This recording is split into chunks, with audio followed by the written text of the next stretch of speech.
Dobrodošli u Digging Digital, službeni podcast projekta Arheodigit, sufinanciranog od strane Europske unije u sklopu programa Interreg Italija-Hrvatska.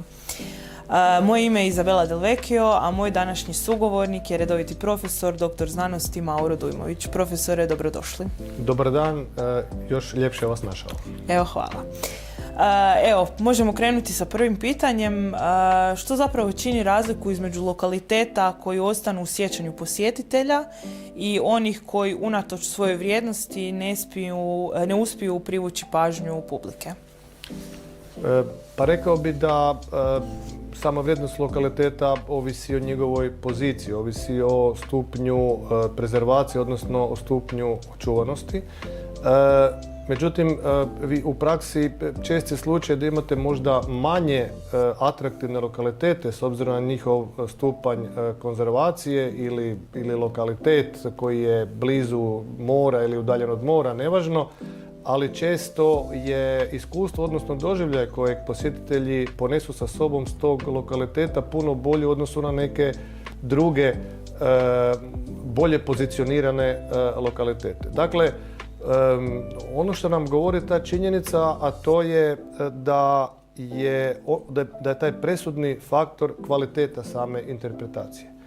Dakle, kvaliteta interpretacije samog nalazišta, samog lokaliteta, vještina naratora, odnosno osobe koja priča priču,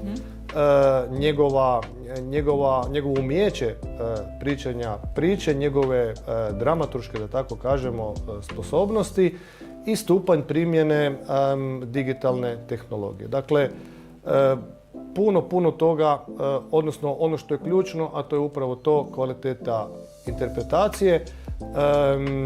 I kada govorimo o interpretatorima, recimo baštine, koji su tu jako poželjni kada govorimo o pričanju priče, dakle njihovo momentalno raspoloženje, njihova vještina, njihov talent i njihova ta neka dramaturška disciplina, ako bi to mogli tako nazvati.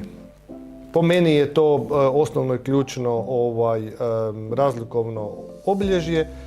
Dakle, ta kvaliteta interpretacije koja onda omogućava ono što smo rekli i ono što uvijek ističemo, bolju emocionalnu i senzornu povezanost posjetitelja sa samim lokalitetom. Dakle, to govori u prilog jednom onda cjelovitijem, boljem i intenzivnijem iskustvu.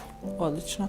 A često se spominje razlika između same informacije i doživljaja koji turisti osjete i dožive na samom putovanju. Gdje je po vama ključna razlika između toga da posjetitelje samo informiramo i toga da im stvorimo nekakvo iskustvo, nekakav doživljaj tijekom njihovog boravka na određenom lokalitetu ili turističkoj destinaciji? Pa dakle, najgore, barem sa aspekta današnjih potrošača, najgore je samo informirati. Dakle, ono što je do sada, barem iz nekog mog iskustva, bila prečesta greška, a na takve primjere nailazimo i dan danas, a to je da vi imate nekog vodiča koji onda na jedan poluznanstveni način, odnosno primjenjujući neki, mogli bi ga nazvati historiografski diskurs, upoznaje posjetitelje sa samim lokalitetom.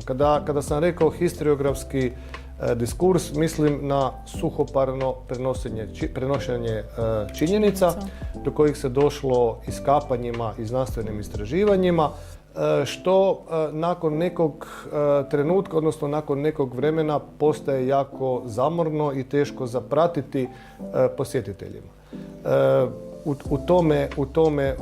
To treba, po meni to treba izbjegavati.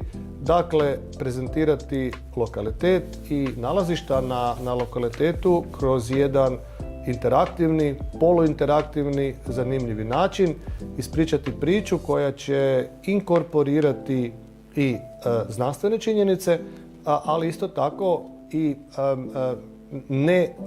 koja se neće slijepo držati historiografije, nego će u jednom svom dijelu, opet dozirano, upotrebljavati i fikciju kako bi što više približila samu priču i sam lokalitet potrošačima. Evo, možemo se sad malo dotaknuti storytellinga koji smo prethodno spominjali i o njemu smo razgovarali. Zapravo možemo reći da je storytelling jedan alat koji na zanimljiv, interpretativan način može zapravo prezentirati te historiografske podatke, informacije, ali na neki zanimljiviji i pristupačniji način turistima. Apsolutno, to je svrha storytellinga, dakle da kroz jednu emocionalnu, ljudsku, toplu priču ispriča posjetiteljima što se na tom nekom nalazištu nalazilo, kako su ljudi živjeli, što su jeli, što ih je mučilo.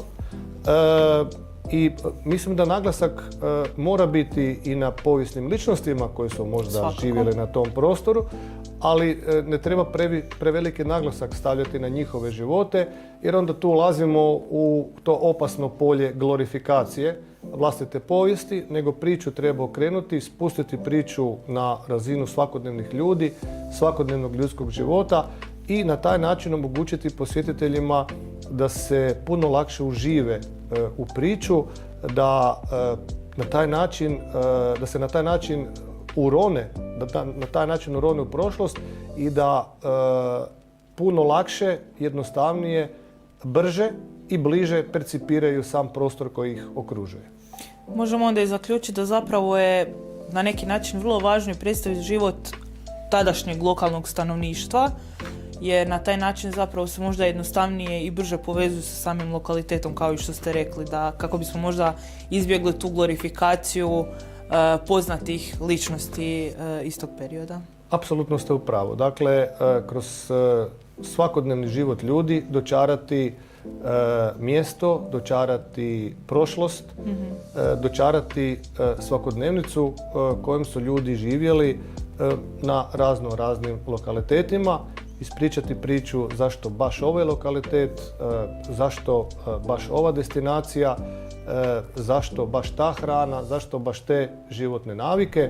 Dakle, jedna uzročno-posljedična priča koja, kao što sam rekao, mora sadržavati i historiografske podatke, Svakako. ali isto tako i fiktivne podatke, dakle uključiti fikciju kako bi se što lakše i bliže dočaralo samo vrijeme i samo okruženje u kojem su ljudi onda živjeli i naravno upoznavati posjetitelje ne samo sa lijepim stvarima iz tog vremena, nego upoznavati ih sa poteškoćama, problemima, zdravstvenim tegobama na kraju krajeva s kojima su se ljudi susretali u to vrijeme, jer je to sastavni dio i naših života danas u suvremenom društvu. Dakle, ono što je jako bitno kada govorimo i možda o održavanju ili uprizorenju nekih aspekata iz prošlosti, života iz prošlosti na samim lokalitetima, poput, ne znam,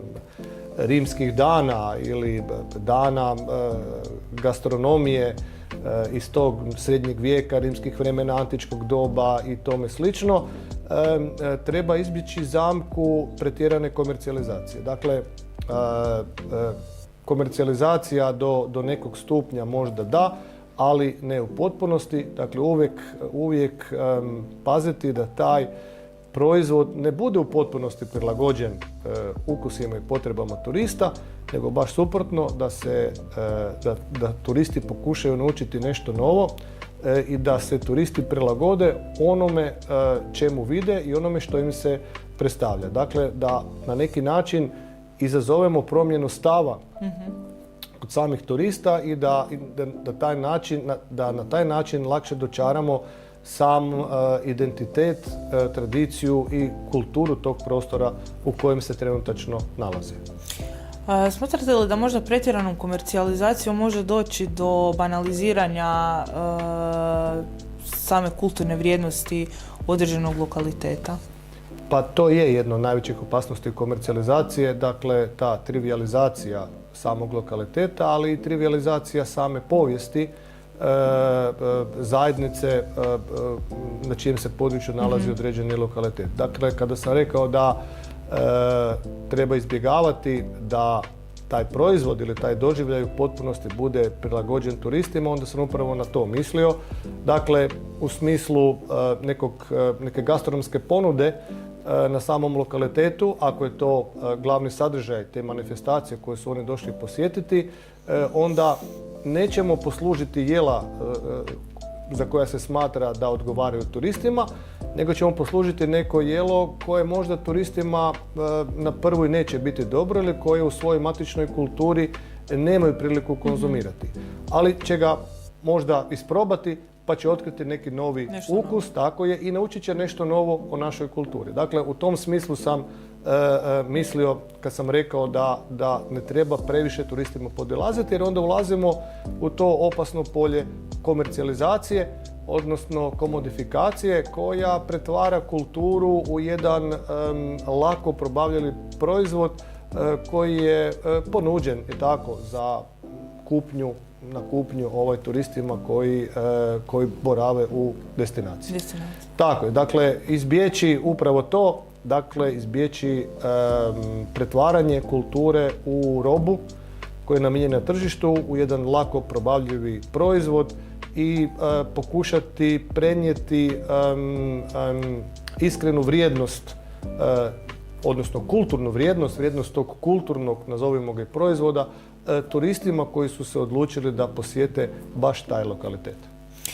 I evo za kraj, smatrate li da možda nekim načinima edukacije, radionice ili slično, turističke djelatnike zapravo možemo spojiti i na neki način im predstaviti važnost kreiranja tog autentičnog proizvoda kako bi upravo izbjegli komercijalizaciju i situaciju koja nastaje istom? Pa mislim da je u cijelom tom procesu edukacija ključna. Dakle, bez edukacije kao nekog temelja jednostavno ne ide ništa, odnosno bez edukacije kao temelja taj kulturni turistički proizvod nema tu valjanost koju smo mi njemu htjeli dati. Dakle, jako je bitno educirati sve dionike u turizmu, ne samo turističke djelatnike, nego sve one koji se bave turizmom, o vrijednosti vlastite kulture. Dakle, ono što je bitno, ono što edukacija može ostvariti, a to je da se ostvari jedna osviještenost, da se radi na osviještenosti lokalnog stanovništva i svih dionika tako u turizmu o vrijednosti vlastite kulture, a moramo priznati da često nismo svjesni vrijednosti naše kulture ili nekih segmenata kulture i da često smo skloni i tome da i sami podcjenjujemo vlastitu kulturu i da možda dajemo prednost nekim globalnim aspektima kulture ili da dajemo prednost ili da možda čak i nesvjesno veličamo kulturu turista koji nam dolazi u posjet. Ono što bih rekao samo za kraj, a to je da uspješni interpretacijski modeli uvijek pokušavaju pronaći ravnotežu između edukacije, iskustva i autentičnosti. I mislim da upravo to određuje ravnotežu i određuje kvalitetu suvremenog kulturnog turizma. Evo, profesore, hvala vam puno na ovom zanimljivom razgovoru i na sudjelovanju u podcastu. Ovo je bio Digin Digital i vidimo se u sljedećoj epizodi.